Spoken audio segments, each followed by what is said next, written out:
Well, it's a personal reason. I have to take care of my health and take care of my family. Would you know kung sino pong papalit sa inyo? The party list is still deliberating internally kung sino ang ipapalit, but rest assured, it will undergo process and capable ng papalit sa akin. Sino po ba yung second nominee nyo?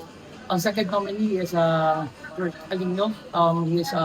He's from Olongapo, but we're still waiting for the deliberations ng party namin. Kung may rumor kasi na lumabas sa social media a few weeks ago na si Edmer Catulpos daw ang papalit, is this true or do you address any of these rumors? That's also a possibility. We'll just wait for the party decision, but I trust yung party decision namin will be fair. For context na po, sino po si Edmer Catulpos sa party ninyo? Siya po yung chairman ng party namin. Siya rin po ang main supporter po natin through Brigada. Clarify lang po natin, there's nothing there's nothing to do with the impeachment vote po ngayon. Ay, wala po. Our vote po was just following the direction of the majority and yun po kasi yung party decision namin to follow the majority. Kung hindi ba kayo na pressure na ano kasi you said na may health reasons daw. Baka naman po kayo na pressure po kayo or anything. On my end, wala naman.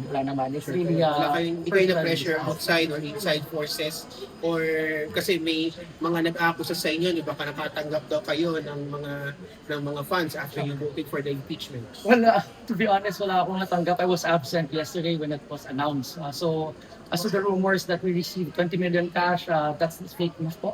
Wala po ako kahapon. I was in the Senate trying to observe the impeachment process. Sir, sorry, may I ask, what's with your health? You said po na you have to take care of your health? I've been getting dizzy the past few months po. Maybe I think because I never stopped campaigning starting October of 2024.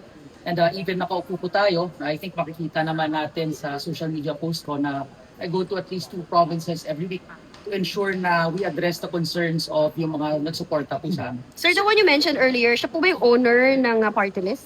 Siya po yung yes po. Siya po yung chairman po ng ating party. What's his Sir, name? yung yes vote ninyo on impeachment, was this consulted dun sa party list? Pareho po ba kayo ng posisyon? Yes po, there was an internal discussion po on what the vote will be and the party list decided to vote yes po for the impeachment. The main consideration po ng party list namin was to see what is the explanation and to see what really happened sa mga accusations. Sir, di ba matagal pinag-isipan to? Nagkaroon po ng hesitant dito rin sa dito? Well, medyo torn, no? Kasi syempre, I have been working with NGOs and helping people since 2009. And mahirap, but at the same time, I have to take care of myself then in order to take care of other people. Sir, clarification, yung sinabi ninyo na papalit sa inyo, is that the second nominee, not the second nominee? Well, there's no decision yet. We're waiting for the party list to decide on who will really replace.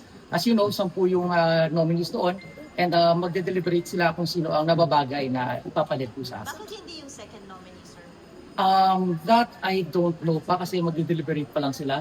And we're just waiting for the deliberations. Sir, how do you address yung pong sinasabi na term sharing sa party list na nung nag-agree kayo dyan sa party ninyo ay meron talagang term sharing? Ganun ba yung kalakaran? We didn't execute any document. For me, it's really a personal reason given my situation po na medyo kailangan magpahinga. And at the same time, my kids are growing up. 4 years old and 2 years old yung mga anak ko po. Medyo kailangan ko na po silang tutukan. Sir, ano pong reaction ng partido nung nagpaalam po kayo sa kanila? Well, they thank me naman kasi we handled this, imagine from 2022. This party list was bottom 10 and then when we started to handle, we were able to get number 44 in terms of ranking. So they thank me for whatever I've done and they're open naman daw to whatever help that I can give to them. Kung di ba kayo nanghihinayang dahil you're now nearing on your second year of your term and then you suddenly resign, then hindi ba kayo nanghihinayang sa mga programs and policies yung mga bills na pinanhin nyo? Di ba nanghihinayang? Well, when it comes to programs and policies, medyo, pero actually I've received several calls from Pwede ba fellow yun? congressmen kanina na they are willing to continue yung mga bills na sinabit ko. In fact, earlier may bill ako dapat for deliberation, yung strategic investment na committee. So gusto ko sanang ipapursyon ng mga ibang kasama ko. I-highlight ko lang, no, very happy with the calls of Kong Nico Daza and Kong JC Abalos na gusto nilang ipatuloy yung mga programs and at the same time bills ko na unique for the Philippine people. Kung correct me if I'm wrong, ilan sa mga sumuporta sa One Tahanan or people who are allied with the Dutertes. I remember Bongo supported Juan Tahanan in the 2025 elections. Did he and other allies of the Dutertes get upset or frustrated with your vote to impeach the Vice President? Ako, wala akong personal engagement when it comes to their camp.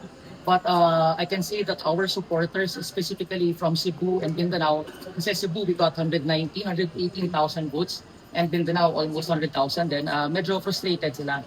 In fact, I've been getting several messages, PM, not only by people online, but also my real friends who really ask me what happened with my vote. So I have to explain. So Sorry. factor yun, sir. Factor yun sa pag-resign. Actually, hindi rin. Kasi as leaders, we have to stand by difficult decisions. And it's one of the things na inaccept ko naman when I decided to run for this position.